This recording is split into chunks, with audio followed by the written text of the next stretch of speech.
Le message, normalement, était sur comment se sortir de la difficulté. Voilà. Sauf que j'ai pensé que le Seigneur m'a dirigé autrement. Et donc, si vous êtes venus pour ce message, j'ai une bonne nouvelle pour vous. Je le donnerai dimanche prochain, il faudra revenir.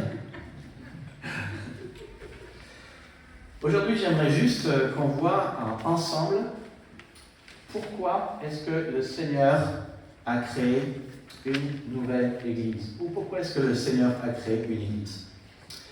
Et je pense particulièrement à deux versets clés, Proverbe 16, verset 4, qui dit « L'Éternel a tout fait pour un but. » Si ton cœur bat, si tu existes, c'est parce que Dieu avait une intention précise en te créant. Et c'est la même chose avec l'Église. Si l'Église existe, c'est parce que Dieu l'a créée pour une intention précise. Maintenant,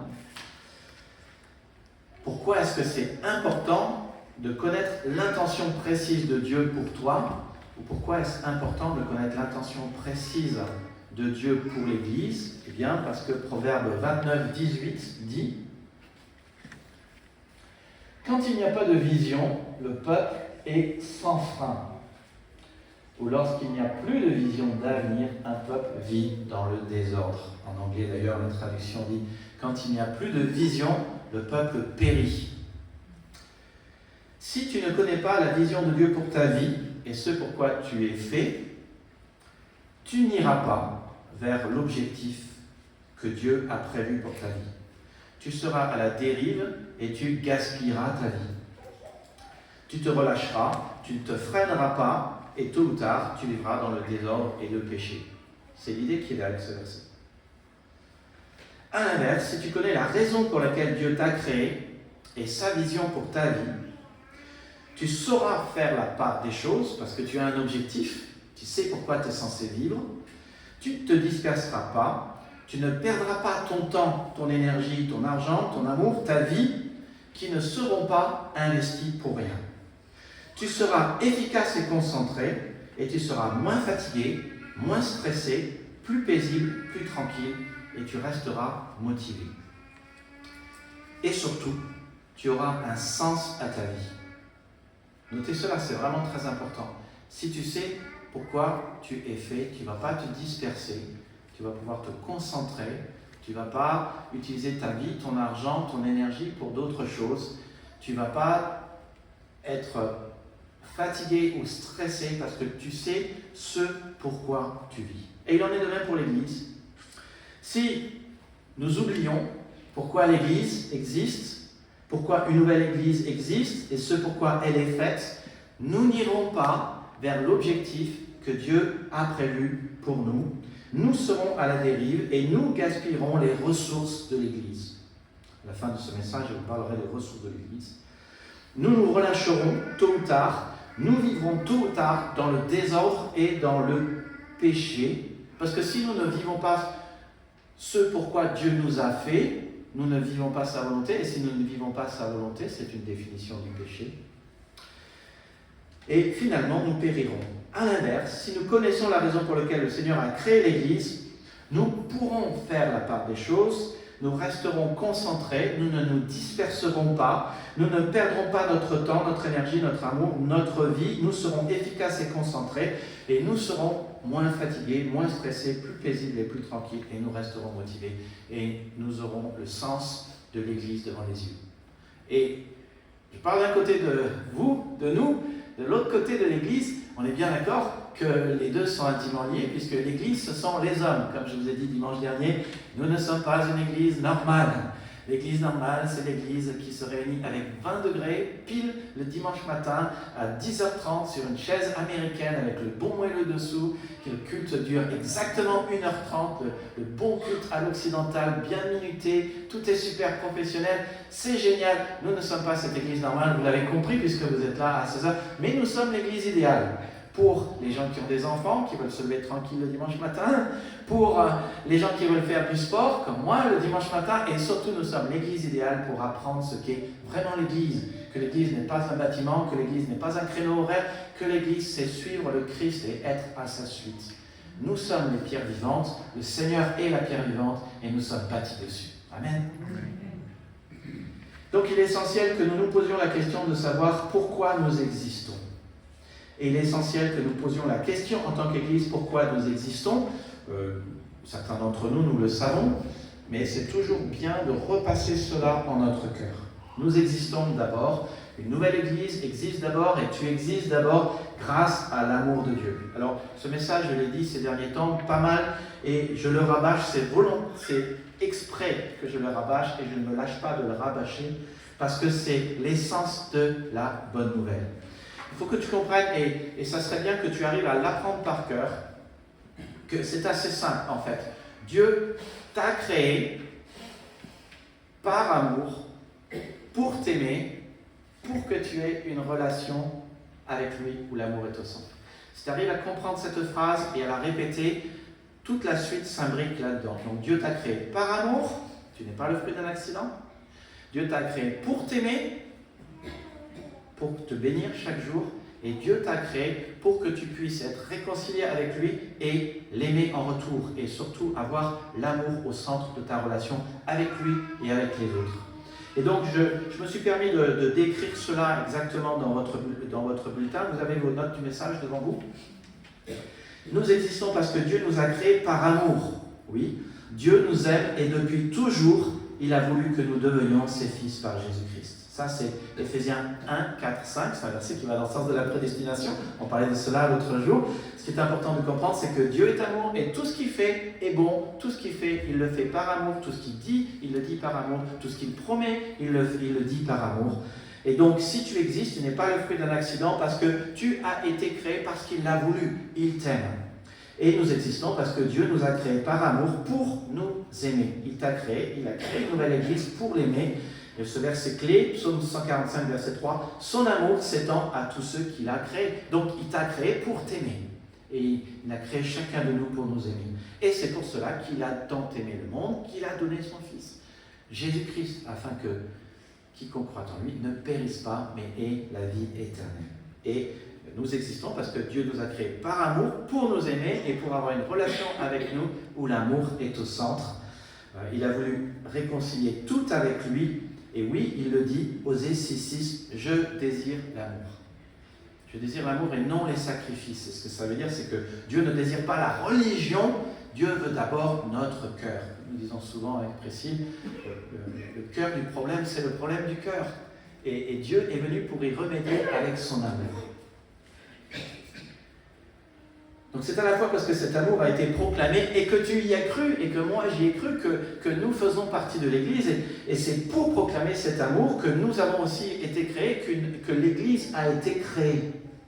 Et toutes les raisons pour lesquelles une nouvelle Église existe trouvent leurs racines dans cet amour. Et il y a 5 raisons clés, vous savez que nous sommes un fan des 5 A, et on va parler des 5 A aujourd'hui, mais 5 raisons clés pour lesquelles nous existons et une nouvelle Église existe. C'est vrai pour moi, c'est vrai pour toi, c'est vrai pour une nouvelle Église. Et chacune de ces raisons sont liées à l'amour de Dieu. Alors la première, et ça va s'afficher à l'écran, c'est que l'Église centre ma vie sur Dieu et sur son amour. 1 Pierre 2,9 dit que l'Église a une mission. Cette mission, il nous est dit ici, vous au contraire, vous êtes une race élue, un sacerdoce royal, une nation sainte, un peuple acquis, afin que vous annonciez les vertus de celui qui vous a appelé des ténèbres à son admirable lumière. Et tu peux souligner vraiment, ou entourer le mot vertu. Nous sommes là pour parler des vertus de ce Dieu qui est vertueux et qui nous aime. Quelles sont les vertus de Dieu ? Alors c'est compliqué quand on commence à faire la liste des vertus de Dieu. Dieu a beaucoup de vertus. Il y en a tant, mais on pourrait les résumer par la notion de l'amour. Et Jean le dit, Dieu est amour. En déclarant sa gloire à Moïse, Dieu lui a dit, « Je suis le Seigneur, je suis un Dieu compatissant, bienveillant, patient, d'une immense et fidèle bonté. » Chacun de ces termes est une description de l'amour de Dieu. La compassion, c'est que Dieu nous aime quand nous allons mal et quand nous ne le méritons pas. La bienveillance, c'est qu'il veille sur notre bien. Pourquoi est-ce que Dieu ferait cela ? Parce qu'il nous aime. Il est patient. Pourquoi est-ce que Dieu nous attend ? Parce qu'il nous aime. L'immense et fidèle bonté dont il est question dans Exode chapitre 34, verset 6, c'est souvent la notion, il est dit que c'est l'expression de l'amour de Dieu, de l'amour de l'alliance. C'est-à-dire, il a passé une alliance avec son peuple et il a dit « J'aimerai toujours mon peuple ». Et c'est pour ça qu'il a donné son Fils Jésus-Christ et qu'il a fait une nouvelle alliance aussi avec nous. Chacun de nous, je crois, a compris que le salut est l'œuvre de son amour. Dieu prouve son amour envers nous lorsque nous étions encore des pécheurs, Christ est mort pour nous. Son amour n'était pas simplement passé, il est présent. Dieu est amour. Il n'était pas amour, il est toujours amour. Alors oui, j'en suis sûr, rien ne pourra nous séparer de l'amour que Dieu nous a montré dans le Christ Jésus notre Seigneur. Il n'est pas simplement passé, il est toujours présent. Dieu nous aime toujours de cet amour et rien ne peut nous séparer de cet amour. Et comme Jean le rappelle dans chapitre 1, verset 16, nous avons tous été comblés de ses richesses et il a déversé sur nous une grâce après l'autre. Si bien que nous sommes là aujourd'hui, certains, nous tenons devant Dieu, sachant, étant sûrs que Dieu nous aime. Et nous sommes là, en tant qu'Église aussi, pour répondre à cet amour que le Seigneur a. Et c'est la question, je le dis souvent, j'ai donné beaucoup de messages sur l'amour ces dernières années, mais quand un homme est amoureux d'une femme et qui va le voir, imaginez la scène romantique au bord d'un lac, sur le ponton en bois qui mène sur les jolis bateaux avec des jolies montagnes derrière, où la mer est bleue, ou je ne sais pas si c'est les montagnes ou la mer est bleue, mais c'est romantique. Et l'homme éperdument amoureux de sa femme lui dit Priscille, tu es belle, tu es magnifique, voudrais-tu devenir ma femme? Voilà. Question cruciale. Question cruciale. Et Dieu nous pose cela. Il nous dit qu'il nous aime à un tel point qu'il a donné son Fils Jésus-Christ. Et il nous dit que si nous croyons en lui, nous devenons ses enfants, mieux que l'Église et son épouse. Question maintenant, est-ce que son amour nous touche? Ou pas? Je veux croire que si vous êtes là aujourd'hui, c'est parce que l'amour de Dieu vous a touché. Mais si l'amour de Dieu nous touche, alors il y a une réponse à donner. Tu vois, c'est ça. Et la réponse à donner, la Bible appelle cela l'adoration. J'étais vraiment touché par l'église, l'Assemblée des Frères, dans laquelle j'ai prêché ces derniers temps, parce que vraiment, ils ont un grand sens de l'adoration. Et je me suis dit, tiens, c'est le moment, je vais ouvrir le dictionnaire d'hébreu, adorer, ou toda en hébreu, c'est faire des actions de grâce, c'est-à-dire dire merci Seigneur, rendre grâce. C'est faire des actions de reconnaissance, c'est chanter en chœur, comme on a fait aujourd'hui, c'est chanter en hommage à Dieu et aussi faire des sacrifices. Mais note cette notion, rendre des actions de grâce. À faire des actions de reconnaissance. Rendre, faire des actions de reconnaissance. Louer Dieu, ou le mot yada, c'est faire des aveux, avouer, confesser, rendre gloire, célébrer, chanter. Et notez le caractère public de cela, parce que tu ne peux pas faire des aveux s'il n'y a pas d'autres gens, tu ne peux pas faire des confessions s'il n'y a pas d'autres gens, et tu ne peux pas rendre gloire à Dieu s'il n'y a pas d'autres gens. Parce que si tu rends gloire à Dieu pour toi-même, c'est bien, on sait que tu t'écoutes, mais bon, tu ne rends pas vraiment gloire à Dieu. Et tu vois, dans ces notions, d'un côté, il est question de rendre grâce, d'avoir de la reconnaissance, rendre grâce, avoir de la reconnaissance. De l'autre côté, il est question de rendre gloire. Et en fait, il y a cette notion, louange ou adoration, ou rendre culte, rendre un culte. Il y a cette notion que, en fait, adorer, c'est rendre. C'est je redis à Dieu ce qu'il est. Je le remercie. Je lui rends gloire. Je lui rends un culte. Et en fait, l'adoration, c'est cela.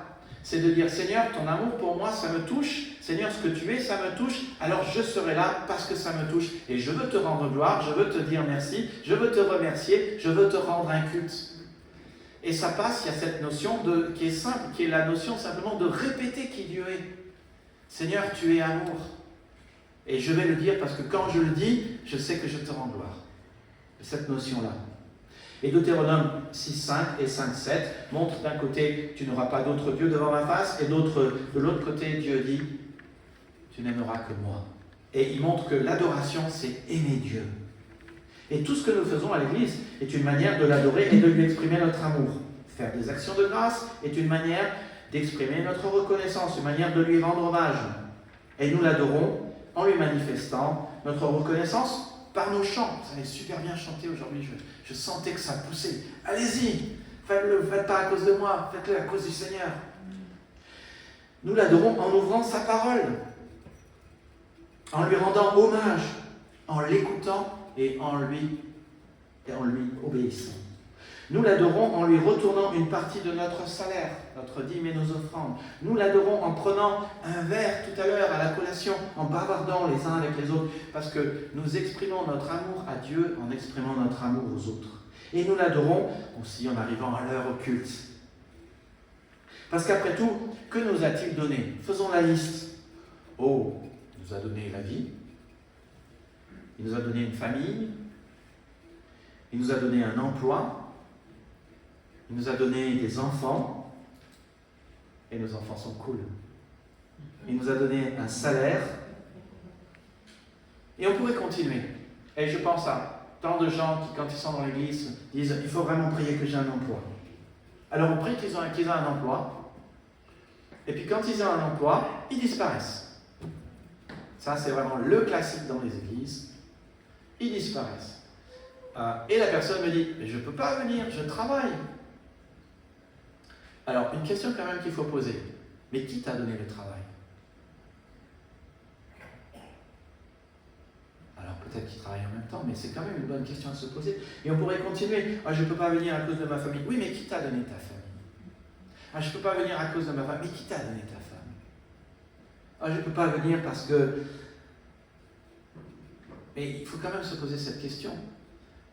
On a tellement les yeux fixés sur les dons sans arrêt, et on pense que ces dons sont parfois des bons justificatifs pour oublier que derrière le don, il y avait le donateur. Et on pourrait continuer. Oh, il nous a juste donné un salut, la vie éternelle. Il nous a juste donné le pardon des péchés. Je pensais à cela tout à l'heure, je disais, oh, si vous saviez, et on ne va pas rentrer dans ces détails parce que ça ne serait pas encourageant, mais si vous saviez la liste de tous mes péchés, je devrais fuir devant vous. Mais c'est parce que j'ai été pardonné, purifié et lavé que je suis là. Parce que le Seigneur a eu compassion de moi. Oh mes amis, je ne mérite pas d'être devant vous. Oh. Et je pense qu'en fait, aucun ne mérite de se tenir devant le Seigneur. Aucun. Si le Seigneur comptait nos péchés, il faudrait tous qu'on prenne la fuite. Ça serait terrible. Mais le Seigneur nous a pardonnés. Nous avons une montagne de péchés quand on commence à faire la liste depuis qu'on est né, la liste des choses qu'on a fait et la liste du bien que nous n'avons pas fait. Parce que ça aussi, c'est une définition du péché. C'est une montagne de péchés et pourtant, Dieu il a posé sa main, et il a fait ça et il a jeté cette montagne dans la mer et il a oublié tous nos péchés. Et nous sommes là pour ça, mes amis. Parce que nous avons la paix avec Dieu. Parce que le Seigneur nous a pardonné cette montagne de péchés. Et je pourrais continuer. Il a un plan de bonheur. Et je veux le redire, Jérémie 29:11, tu connais ce verset. Je connais le projet que j'ai formé pour vous. Plan de bonheur et non de malheur. Afin que vous ayez un avenir et une espérance. Et il continue, il nous a donné son amour qui est éternel, inconditionnel et inébranlable. Sur lequel tu pourras toujours compter. Ce n'est pas une chose que je sens, ce n'est pas une chose que tu ressens, c'est une chose que le Seigneur dit dans sa parole. Son amour est éternel, inébranlable, inconditionnel. Alors la question à se poser, c'est qu'est-ce qui dirige ta vie? Alors souvent on dit, moi je veux que le Seigneur dirige ma vie. Oui, mais parfois on a des discussions difficiles et on se prend la tête et il y a une dispute et c'est les réactions et les émotions qui dirigent notre vie. Et parfois ce sont les circonstances qui dirigent notre vie.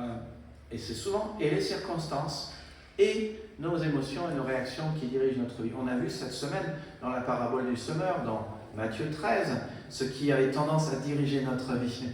Les soucis du temps présent, les difficultés de la vie, le Satan qui amène des épreuves dans notre vie, toutes sortes de choses.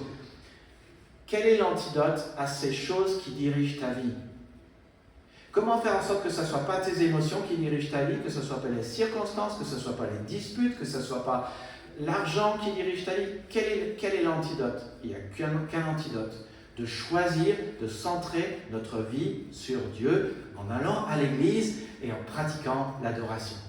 En disant, oui, ton amour me touche, et donc je serai là pour toi comme tu es là pour moi chaque jour. Je serai là pour te rendre un culte.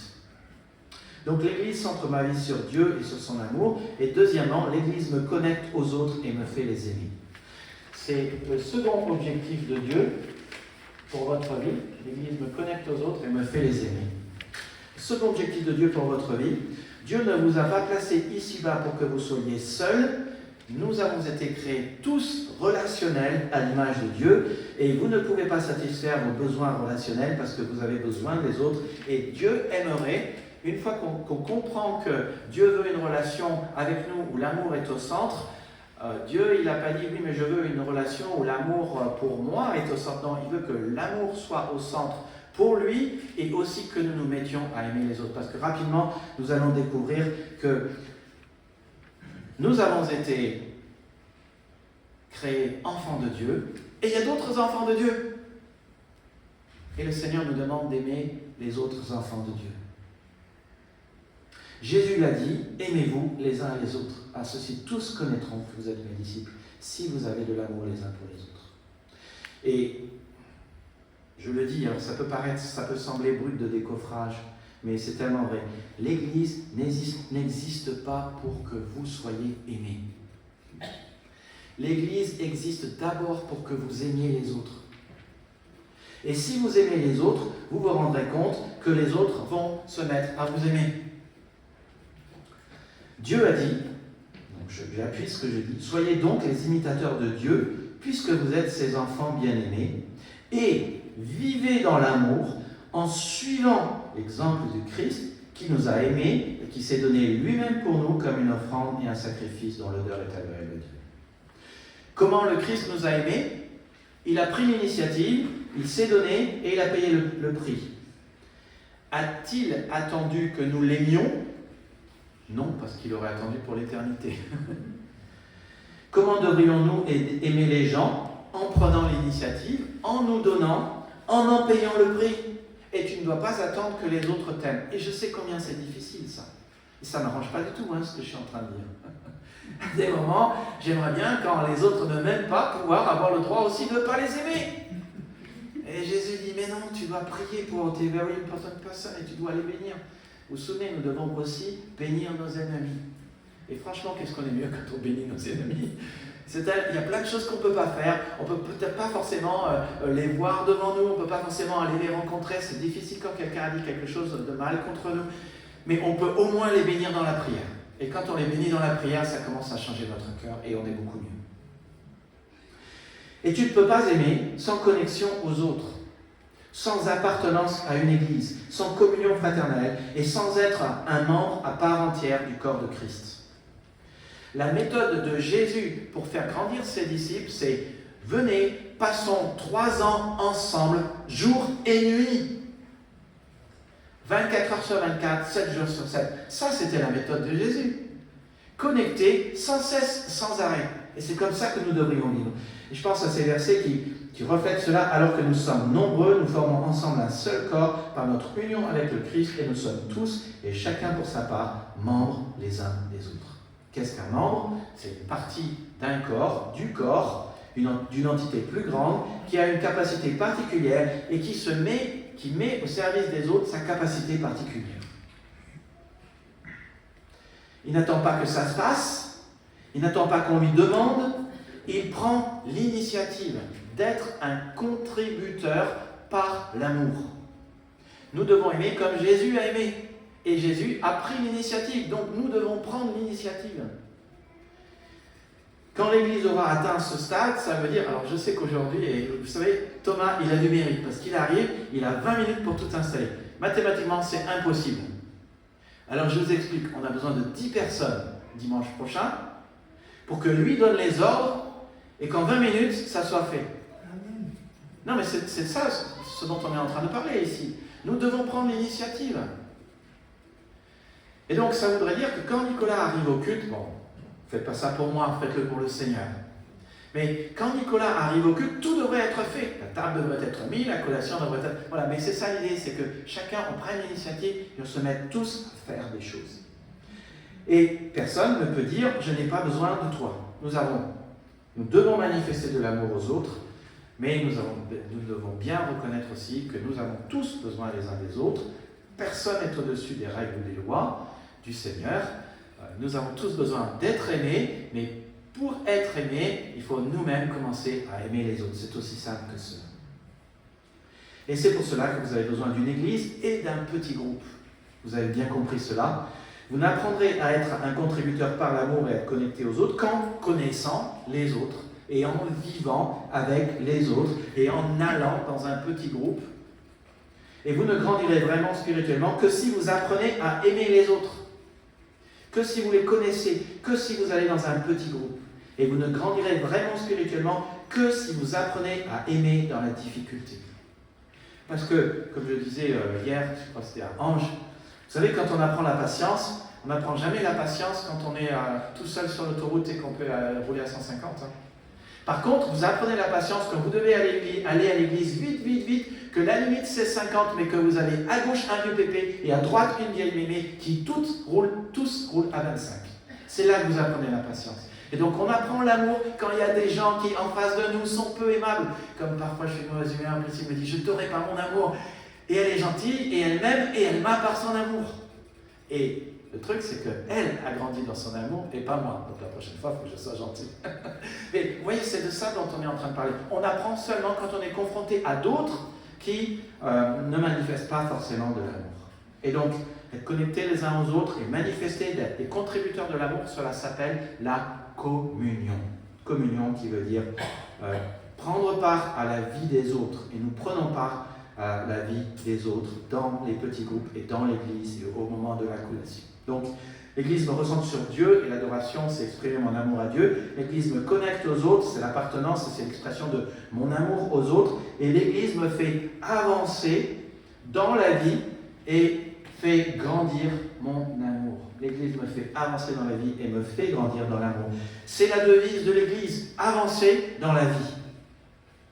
Vie avec un grand V. Et j'y reviendrai en conclusion. Mais Dieu ne veut pas que nous restions, toi et moi, des bébés spirituels. Il veut que nous grandissions. Il est question dans Éphésiens 4,13 que nous grandissions vers la stature parfaite de Christ. Dans Éphésiens 4,16, il est dit que lorsque chaque partie fonctionne comme elle doit, le corps entier grandit et se développe par l'amour. Donc que faut-il pour que l'Église grandisse et se développe? Il faut de l'amour. Et qui est l'Église? Toi.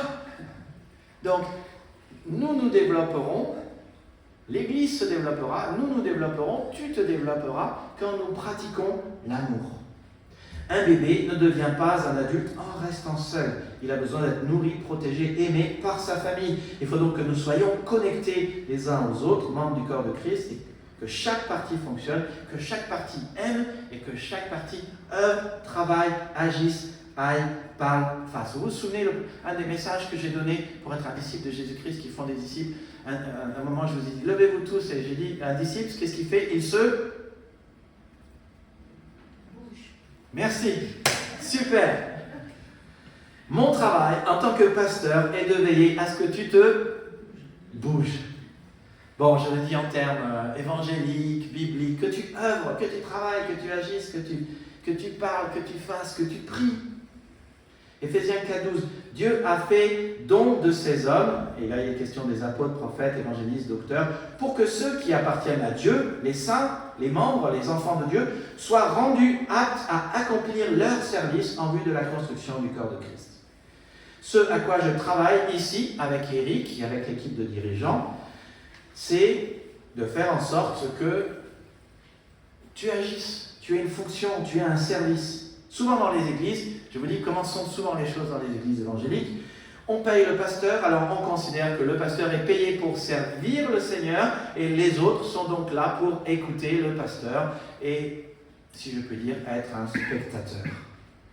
Mais ce n'est pas ce que Dieu dit ici. Ce que Dieu dit ici, c'est que les leaders sont censés former et rendre aptes les membres de l'Église, les saints, pour qu'eux fassent le travail. Moi, je suis un formateur, je suis un enseignant, je suis un pasteur, un docteur. J'ai obtenu mon doctorat, c'est écrit ici, j'ai obtenu mon doctorat, je suis un pasteur docteur. Mais voilà, l'idée c'est que moi je suis là, Eric est là pour vous former. Avec toute l'équipe de dirigeants, c'est ce que nous voulons faire. Donc la question c'est, que fais-tu comme service chaque semaine pour servir le Seigneur en servant les autres? Je vous avoue que parfois, bon, c'est un peu moins le cas avec l'église ici, parce que nous sommes quand même une église plutôt active, plutôt une église qui agit et qui se bouge. Mais nous pouvons nous bouger encore un peu plus. Mais c'est vrai que parfois, j'ai l'impression que je suis dans le stade de foot, je cours, je vais à droite, je vais à gauche, j'essaie de marquer les buts, et j'ai plein de spectateurs en face de moi, alors qu'en fait, Eric et moi, nous devrions être sur les gradins, et c'est vous qui devriez courir, aller à gauche, à droite, parce que c'est vous qui devez vous bouger et marquer les buts. Et nous devrions dire, nous sommes vos coachs et vos entraîneurs. Mais la vérité, le point de vue biblique du Seigneur, c'est ça, c'est que nous sommes vos coachs et vos entraîneurs. Donc la Bible appelle cela avancer dans la vie, la Bible appelle cela le discipulat. Nous avançons dans la vie à la suite du Christ. Après avoir parlé d'adorer puis d'appartenir à l'Église, nous parlons maintenant d'avancer. Et par avancer, nous parlons d'avancer à la suite du Christ, d'avancer dans la sainteté, d'avancer dans la maturité, d'avancer en tant que disciple. Et être un disciple veut dire être un enseigné par le Seigneur. Et le Seigneur ne veut pas juste qu'on apprenne plein de choses, mais qu'on enseigne et qu'on mette en pratique.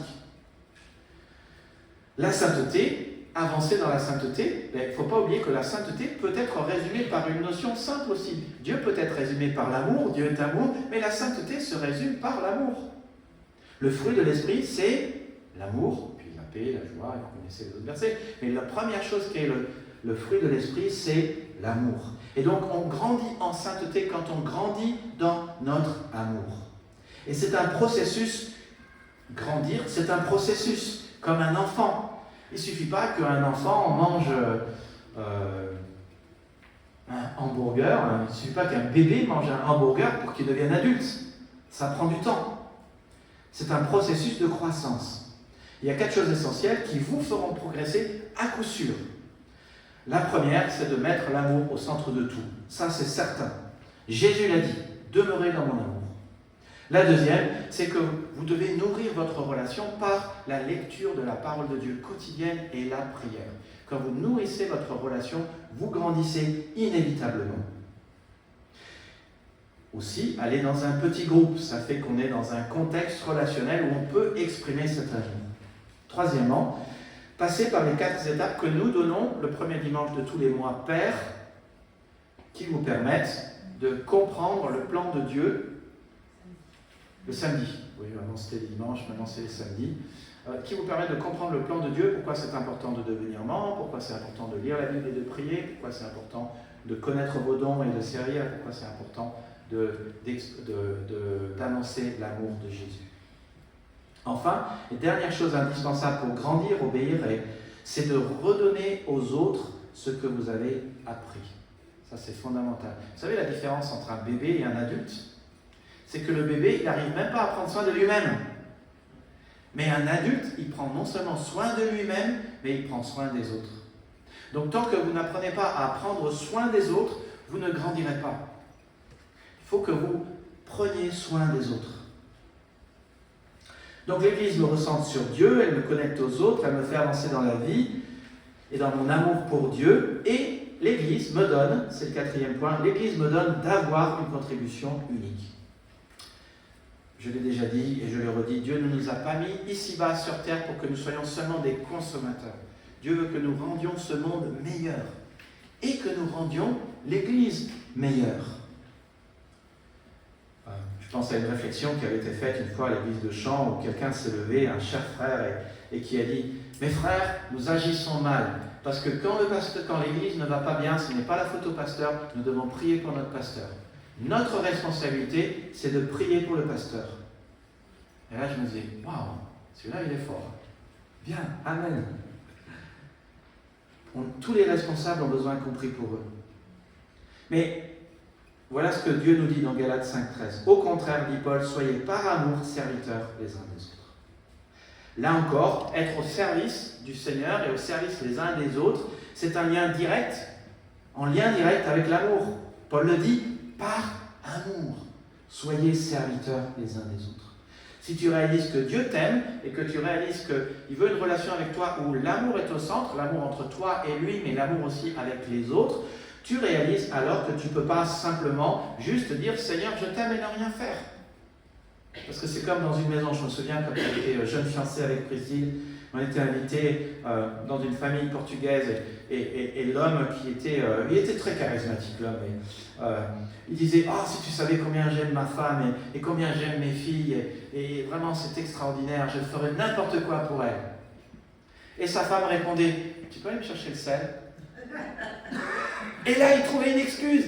Et j'étais là, je me disais, c'est pas possible, mais il se rend pas compte de ce qu'il dit, le gars, et surtout de ce qu'il fait pas. Mais tu vois, si tu dis à ta femme, je t'aime, et que tu n'es pas capable d'aller chercher le sel, tu crois pas qu'il y a un petit problème? Christine me regarde. Je sens qu'on va avoir une discussion sur le sel. La Bible appelle cela le ministère. Et Jean nous dit, petits enfants, n'aimons pas en parole et avec la langue, mais en action en vérité. Si je dis j'aime Dieu et j'aime mes frères, mais que je ne veux pas être un contributeur unique et aider, mais alors ton amour n'est que des paroles et du vent. En français on dit du pipeau. Vous connaissez l'expression? C'est du pipeau. Ça ne vaut rien. La Bible appelle cela le ministère ou le service. Et après, adorer, appartenir, avancer, nous sommes des fervents défenseurs du A. Nous, c'est la fameuse idée d'aider. Et c'est la raison pour laquelle une nouvelle Église existe. Que chacun de nous, que chacun de vous, vous puissiez grandir aussi dans votre service au Seigneur et aux autres. En servant les autres, vous êtes en train de dire « Je t'aime et je t'aime vraiment ». Mais une des raisons pour lesquelles une nouvelle Église existe, c'est aussi pour que vous puissiez avoir une Église qui vous ressemble. Et c'est ça qui est incroyable dans le concept de l'Église que le Seigneur a créé. C'est qu'on peut faire une Église qui nous ressemble. Alors il y a un temps, on avait une banque alimentaire, peut-être qu'un jour on va reprendre la banque alimentaire. Peut-être que nous devons aussi penser à ce verset « Recherchez le bien de la ville où je vous ai mené et priez l'Éternel en sa faveur parce que votre bonheur dépend du sien. » Voilà non seulement un concept pour l'Église auprès de la ville, nous devrions veiller au bien-être de la ville parce que si nous veillons au bien-être de la ville, on sème, comme Aziz a dit tout à l'heure, le principe de la semence restera toujours universel et intemporel. Chaque fois que l'on sème, ça revient à nous. C'est un principe pour l'Église dans notre ville, mais c'est aussi un principe pour nous dans l'Église. Si nous sommes là et nous veillons au bien de l'Église, alors la graine du bien pousse, germe et va revenir à nous tôt ou tard. Donc pour ton bonheur, sers les autres, aime-les, veille à leur bien, fais vraiment des actions concrètes et pratiques et fais pas simplement ça une fois et puis après tu dis c'est bon, j'ai fait mon devoir. Non! Il est question, par amour, soyez serviteurs les uns des autres. C'est pas par amour, faites un service cette année auprès de quelqu'un de l'Église. C'est soyons des serviteurs. C'est-à-dire, faisons-en une habitude. Comme dans les petits groupes, dans les petits groupes d'études bibliques de découverte, la phrase clé à avoir à la fin, c'est « cette semaine, je vais ». Mais ce que nous devrions plutôt viser, c'est de bâtir des habitudes. Ce n'est pas simplement une chose que l'on va faire cette semaine, mais de se dire, et je vous pose la question, quel est le service pratique que tu fais chaque semaine dans l'Église? Si chacun en faisait un petit truc, ça bougerait du tonnerre. Et ça bouge déjà pas mal. Mais ça peut bouger encore plus. Ça, c'est la raison pour laquelle une nouvelle Église existe, pour que ça puisse être une Église pratique. Et si tu fais du bien dans l'Église, le bien va revenir à toi. Le truc à savoir, c'est que Dieu ne veut pas que nous servions seuls, mais ensemble. Nous travaillons ensemble au service de Dieu. 1 Corinthiens 3, 9. Pourquoi nous devons le faire ensemble? Parce qu'ensemble, nous sommes plus forts. C'est aussi simple que ça. 2 hommes associés sont plus heureux qu'un homme solitaire. Nous sommes plus forts et nous sommes plus heureux. À 2, ils tirent un bon profit de leur travail. Plus on est à agir ensemble, plus il y a de profit et plus il y a de joie. Et je vois cela. Je vois cela quand on commence à faire des petits groupes. Le dimanche prochain, on va recommencer de faire des petits groupes dans le culte.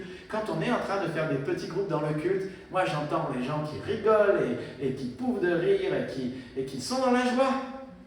C'est le principe qui est là. Ensemble, on est plus fort ça nous apporte du bonheur et de la joie. Alors, comment découvrir ton ministère? Tu le découvriras d'abord en ayant un cœur de serviteur. Quand tu essayes plusieurs choses, tu te rends compte que tu es bon à telle chose, pas bon à telle chose, mais ton bonheur en dépend. Jésus l'a dit dans Jean 13, quand il a lavé les pieds des disciples, vous êtes heureux pourvu que vous le pratiquiez. Et puis, ensuite, fais l'étape numéro 3. Là, tu auras une série d'études bibliques sur le service, mais aussi de tests pour trouver ta forme, tes dons, tes forces spirituelles, tes orientations de cœur, tes ressources, ta manière d'être et tes expériences. Nous croyons en effet que c'est de comprendre comment Dieu t'a formé qui nous permet de comprendre, ou qui te permet de comprendre le plan que Dieu a prévu pour ta vie. Si tu connais ta force spirituelle, tes orientations de cœur, tes ressources, ta manière d'être et tes expériences, tu trouveras le plan de Dieu pour ta vie. Servir, c'est la preuve que tu aimes bien les autres. Donc, l'Église te recentre sur Dieu, l'adoration est l'expression de notre amour. L'Église te connecte aux autres, c'est l'expression de ton amour pour les autres.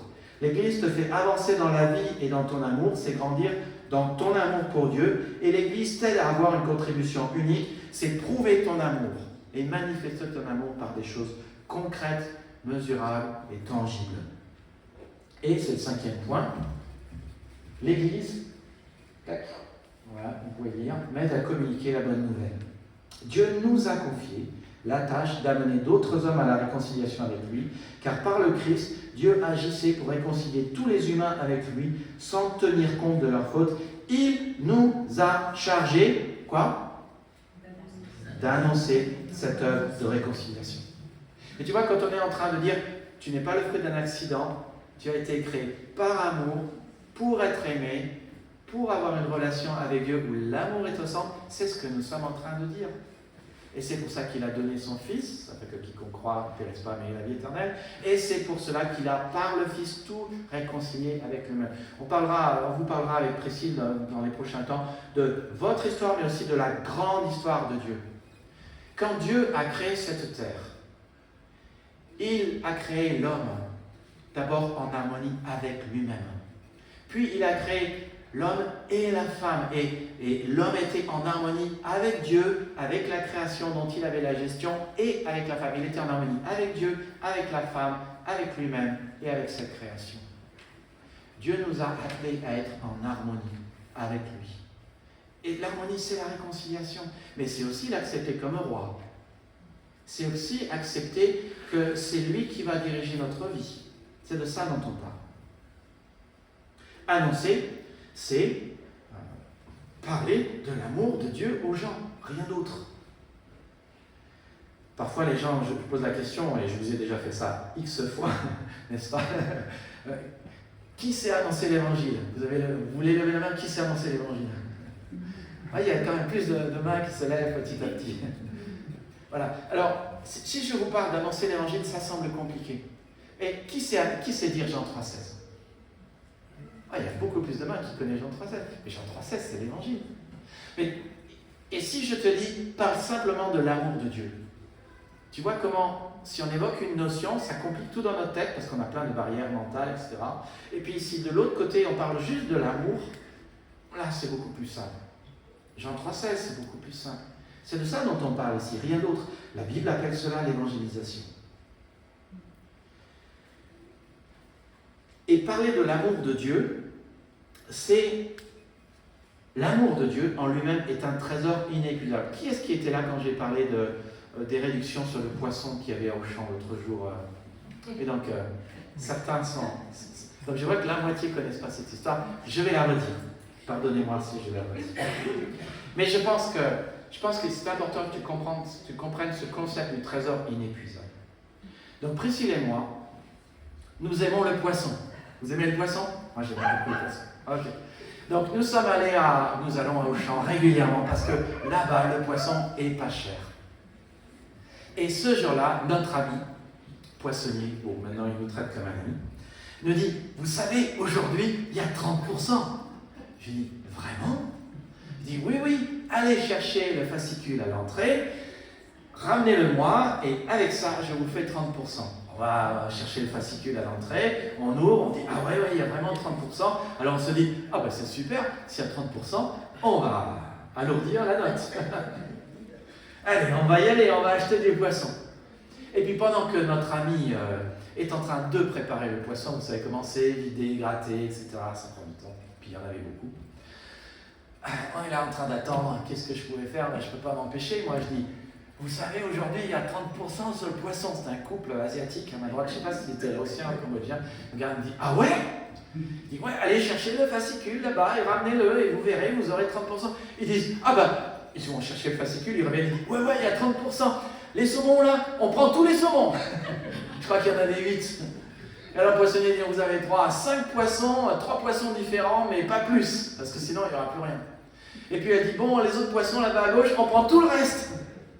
Et donc le deuxième poissonnier se met à éplucher, vider, vous connaissez comment ça fonctionne, et ça prend du temps. Et pendant qu'on est toujours en train d'attendre nos poissons, ben, il y avait un autre couple à ma gauche, donc j'ai pas pu m'empêcher de dire, vous savez qu'aujourd'hui il y a 30% sur le poisson. Il dit, ah bon?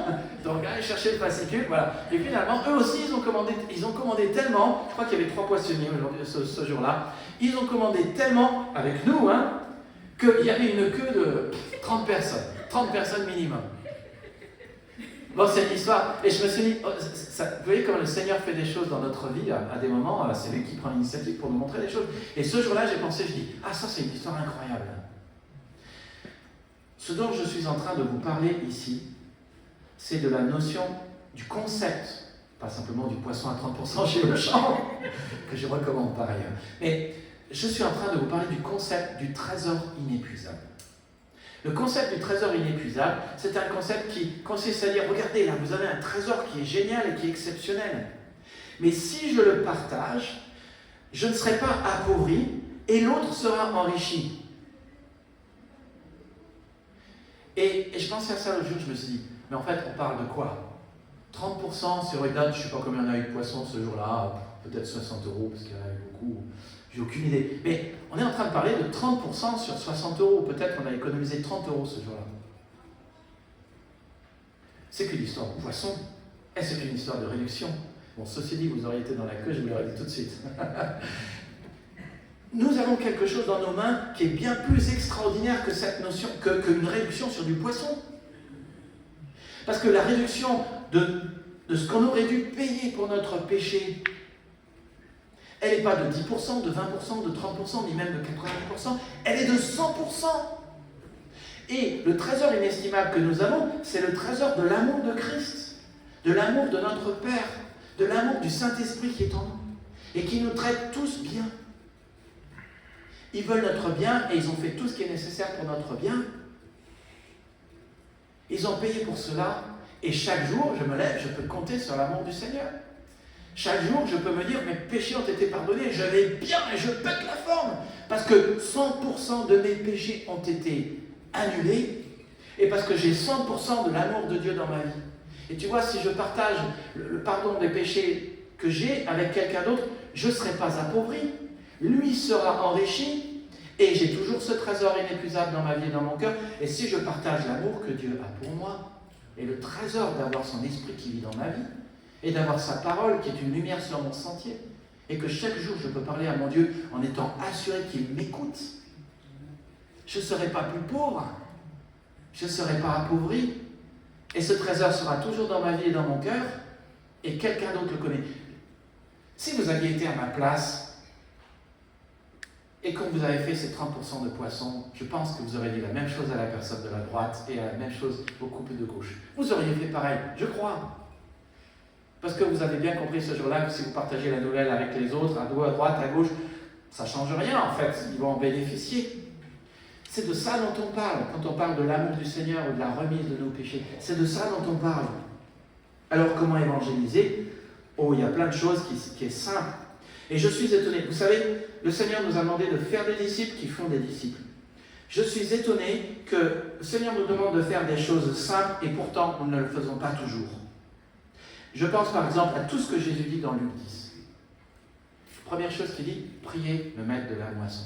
Chaque fois qu'on commence un groupe de maison, chaque fois que vous commencez la journée, priez le maître de la moisson qu'il envoie des ouvriers. Ça a commencé avec mon frère, on était en randonnée en montagne à 9h36, je ne sais plus si c'est 36 ou 35 ou 37 ou 48, je ne sais plus. Mais son réveil sonne. Et je dis, mais pourquoi ton réveil sonne? Il dit, ah, parce que ça correspond à telle référence, je ne sais plus si c'est Luc ou Matthieu, vous pourrez chercher. Et Jésus a dit, priez le maître de la moisson qu'il envoie des ouvriers. Je dis, on va faire ça ensemble. Donc lui, il prie que le Seigneur envoie, parce qu'il est responsable d'une mission, il est le chef de la mission, du champ missionnaire pour la France. Et donc il prie pour ça. Le Seigneur leur a envoyé plein d'ouvriers. Le Seigneur répond aux prières. Le Seigneur répond aux prières. Donc c'est ça que nous devons faire d'abord. Prions le Seigneur chaque jour qu'il envoie des ouvriers dans le maître de la moisson. Et une deuxième chose que nous pouvons faire, et qui est simple, c'est que le Seigneur nous demande d'aller vers des hommes de paix. Ok, alors comment on va trouver ces hommes de paix?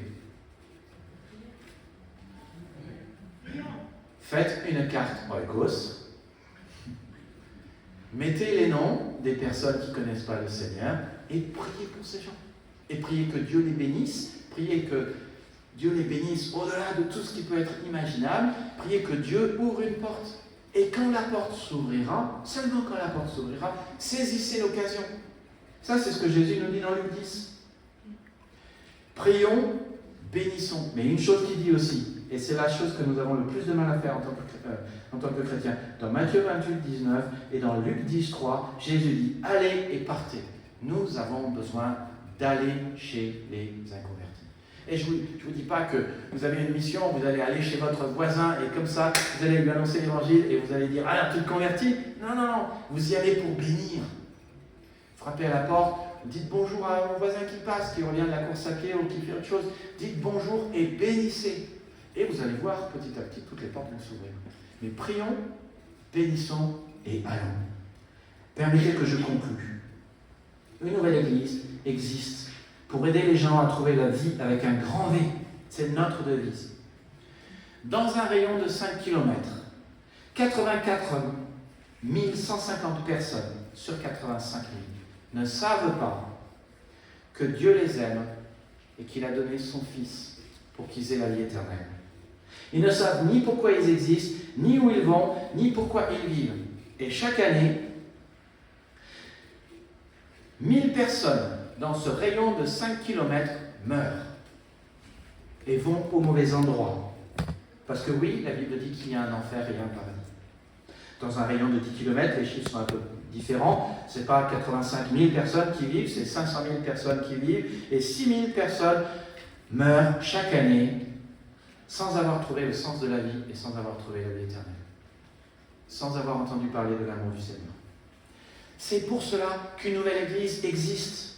Elle existe pour dire à chaque homme cette bonne nouvelle, qu'il y a un espoir en Jésus, qu'il y a la vie éternelle qu'ils peuvent avoir, qu'ils peuvent être pardonnés et qu'ils puissent être guéris de leurs blessures. Les gens ont besoin d'entendre que Dieu les a créés par amour pour les aimer et pour qu'ils aient une relation où l'amour est au centre. Une nouvelle église existe pour voir des hommes et des femmes restaurés dans leur cœur, dans leur relation, dans leur mariage. Combien parmi nous ont des familles qui ont été brisées? Le Seigneur ne veut pas des familles brisées. Le Seigneur veut qu'on vive en harmonie, et qu'on soit unis, et qu'il y ait de l'amour dans notre famille. Une nouvelle église existe pour apporter l'amour de Dieu dans leur vie par la bonne nouvelle, pour faire avancer dans la vie avec un grand V, chacun dans sa relation avec le Christ. Le but de l'église n'est pas de sauver des âmes. Le but de l'église, c'est de sauver des âmes et de faire des disciples. C'est les deux. C'est de faire avancer les gens dans la vie. Et c'est pour cela que nous organisons les grandes célébrations gospel chaque année. Cette année, on va inviter 40 000 personnes, 40 000 foyers à y venir. Certains d'entre vous m'ont dit, je ne veux pas venir, je ne veux pas le faire, c'est trop pour moi. Très bien, c'est trop fatigant pour vous, restez à la maison. On va faire comme avec Gédéon. Et seulement une grande armée, et seulement certains ont été choisis. Dieu a dit, non, je ne vais pas tout prendre, parce que je veux seulement ceux qui veulent aller à l'armée. Mais on va le faire, et je t'invite à y prendre part.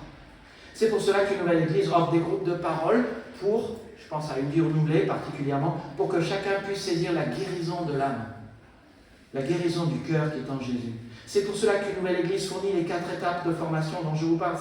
C'est pour cela que nous organisons des petits groupes pour que nous avancions à la suite du Christ, pour que chacun puisse grandir dans son amour pour Dieu, dans son amour pour les autres. L'évangile de Jésus-Christ et la parole de Dieu ont cette puissance extraordinaire de changer de vie. de transformer des vies. Et au fur et à mesure que vous donnez à l'Église, l'Évangile est semé, des personnes voient leur vie restaurée, des personnes voient leur vie transformée, et des personnes voient leur vie illuminée. Et des personnes retrouvent l'espoir, retrouvent l'amour et retrouvent l'harmonie. Ces derniers temps, nous avons eu la joie de voir des personnes venir nous rejoindre. Nous avons accueilli des jeunes couples. C'est bien de ne pas les oublier, ces jeunes couples qui étaient là. Ils sont venus pour des sessions de conseil prémarital et ils ont été très assidus. Je pense à Stevie, je pense à Anaïs qui ont eu un bébé prématuré, vous le savez. Nous avons fait la connaissance d'Anaïs qui s'est convertie, qui vient de Côte d'Ivoire, qui était musulmane, qui s'est convertie à Jésus-Christ par Internet. Ah, moi j'adore ça parce que ça veut dire que c'est pas moi qui travaille, le Seigneur fait le travail tout seul, super. Nous avons accueilli Fatiha, qui était là dimanche dernier, qui s'est convertie en Algérie par un rêve. J'adore entendre ces histoires. Nous l'avons baptisée en janvier dernier, elle était là à la réunion de femmes, après on l'a baptisée dans notre baignoire. Nous avons accueilli Lily, David, Ange, Clara, qui est parmi nous, Chimie, Johnny, Céline. Dieu attire les gens dans son Église. Tous ne restent pas. Si je vous disais le nombre de gens qui se sont convertis depuis 10 ans, vous ne croiriez pas mon chiffre. Et puis surtout, vous me diriez, mais pourquoi ils sont partis? Mes amis, les gens sont libres. Nous sommes des serviteurs du Seigneur. Nous devons faire ce que nous avons à faire notre mieux ce que nous pouvons. Et les gens, après, ils restent ou ils ne restent pas. Bien sûr, on aimerait qu'ils restent. Nous avons la joie d'avoir une fois par an une porte ouverte à Noisiel avec le maire de Noisiel qui, quand j'ai fait un appel, a levé la main. Donc, en théorie, il est converti. La dernière fois, il m'a dit, et ça m'encourage, merci Seigneur pour cet encouragement, il m'a dit, c'est le meilleur speech que vous ayez jamais donné. Speech d'évangélisation. C'est dommage que personne n'est venu ensuite à l'église. Mais rien que le fait qu'il ait dit ça, c'est juste incroyable. Je veux vous remercier personnellement pour la part active que vous prenez dans l'évangile, en donnant vos dîmes et vos offrandes. Et je veux vous encourager à continuer de donner généreusement à Dieu, à l'Église, pour qu'elle existe, annonce la bonne nouvelle, fasse des disciples et guérisse les cœurs. Vous ne donnez pas pour le salaire du pasteur, et vous ne donnez pas pour payer la salle, vous ne donnez pas pour les traités comme on imprime. Non, vous donnez au Seigneur pour sa cause, pour la cause de l'Évangile. Nous lui retournons par reconnaissance, en lui rendant un culte, ce qu'il nous a prêté. Alors j'entends souvent, oui Seigneur, nous te donnons la dîme. Non, on ne donne pas la dîme au Seigneur, on retourne une partie de l'argent qu'il nous a prêté. Parce que l'argent qui est dans notre caisse, c'est l'argent qui part, les deux appartiennent au Seigneur. Nous sommes venus nus, nous repartons nus, et donc le Seigneur possède tout l'argent et tout l'or du monde, et tout ce qu'il nous prête, tout ce qu'il nous donne entre-temps, est un prêt. Nous donnons au Seigneur. Et les gens les plus heureux du monde sont les gens les plus généreux. Il y a plus de promesses de bénédiction dans la Bible au sujet du don que pour tout autre sujet. Et Jésus, dans l'évangile de Luc, parle plus du fric, de l'argent, que du salut et du ciel. Voudriez-vous, s'il vous plaît, continuer de soutenir l'œuvre de l'évangile en donnant votre dîme? Dîme, ça veut dire 10% de vos revenus. Voudriez-vous relire le texte de Malachie 3? Vous le connaissez, peut-être qu'on ne le connaît pas assez bien. Voudriez-vous voir dans ce texte que Dieu nous dit que si nous ne lui donnons pas les 10% de l'argent qu'il nous a prêté, en fait notre cœur est loin de lui. Et il dit, revenez à moi et je reviendrai à vous. Et regardez ce qu'il est dit, que si nous lui donnons la dîme, il ouvrira les écluses des cieux, les fenêtres de sa maison, pour que la bénédiction de Dieu vienne dans notre vie. Mais qu'est-ce qui se passe si ce n'est pas la bénédiction de Dieu? Ah ben le texte dit clairement que c'est soit la bénédiction, soit la malédiction. C'est pas que Dieu nous maudit, c'est que nous sommes en fait dans la malédiction du monde. Nous vivons dans un monde brisé et dans un monde maudit. Et Dieu dit dans Malachie 3, 10 et suivant que si nous lui donnons la dîme, non seulement il fera en sorte que les écluses des cieux soit ouverte et son eau de bénédiction tombe et descende sur notre vie, mais en plus il s'occupera de ces petites sauterelles qui dévorent, il s'occupera de ces choses qui dévorent nos finances. Peut-être que pour certains, c'est augmenter la dîme, parce que parfois on croit donner la dîme, on ne donne pas 10%. Peut-être que c'est pour certains autres, c'est donner des offrandes supplémentaires, je ne sais pas. Vous pouvez donner par raison ou vous pouvez donner par révélation. Par raison, c'est lorsque je regarde ce que j'ai et je détermine ce qui est raisonnable de donner. Le problème avec cela, c'est que ce qui est raisonnable de donner, ça ne demande pas de foi. Or, la foi honore Dieu et la foi est agréable à Dieu. Donc le don raisonnable n'est peut-être pas la meilleure façon de procéder. Donner par révélation, ça signifie que vous déterminez votre don en priant et en demandant au Seigneur, « Seigneur, que veux-tu que je donne ?» Cela nécessite de la foi. Écoutez le chiffre qui vous dit. Si vous êtes marié, faites-le avec votre conjoint, à condition que votre conjoint soit chrétien. Bien sûr, sinon c'est plus compliqué. Mais cela nécessite de la foi d'écouter la réponse du Seigneur et de le mettre en pratique. Il est temps, cela a été évoqué dans le conseil lundi soir, il est temps que l'Église devienne autonome. Nous avons été autonomes il y a 5 ans. C'est vrai qu'il y a aussi la campagne d'évangélisation qui vient, mais lorsque vous donnez 10% au Seigneur, vous vous placez sous la bénédiction. Le Seigneur a tout fait avec une intention précise. Quand il n'y a pas de vision, le peuple de Dieu est sans frein. Je vous ai parlé aujourd'hui de ce que l'Église est, la raison de son existence, la raison de notre existence personnelle, chacun de nous.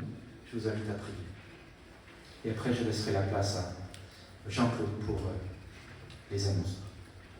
Seigneur, nous te bénissons pour cet amour qui est le fondement de ton Église, de notre relation avec toi, le fondement de notre salut. Merci Seigneur parce que tu nous aimes. Seigneur, nous ne méritons pas cet amour. Chacun, nous sommes conscients de nos péchés. Merci Seigneur parce que ton amour a pardonné la montagne de nos péchés, mais nous donne aussi un avenir, du bonheur, une espérance, que demain les choses seront meilleures. Merci Seigneur parce que tu nous traites avec amour aussi en nous donnant un conjoint, une conjointe, des enfants, une maison, un salaire, un revenu. Seigneur, aide-nous à être conscients de toutes les choses que tu nous donnes et à pratiquer une véritable vie d'adoration, de reconnaissance, de rendre des actions de grâce, de te rendre un culte, de te retourner une partie, de te retourner notre amour et de te retourner une partie de l'argent que tu nous donnes. Seigneur, cette Église, c'est la tienne. Merci que c'est toi qui l'anime. Seigneur, nous adorons entendre ces histoires de conversion, l'histoire d'Anaïs qui s'est convertie par Internet, l'histoire de Fatia qui s'est convertie par un rêve, ces couples qui viennent, ces nouvelles personnes qui viennent tout seuls parce que tu l'as mis sur leur cœur à l'Église. Seigneur, continue de faire ton œuvre, qu'une nouvelle Église puisse être connue, Seigneur, pour faire du bien à notre ville, être une Église où il y a de l'amour, où nous nous aimons, une Église qui proclame ton amour, et une Église qui n'a que de l'amour et aussi de la vérité, le message de ton évangile à apporter. Amen.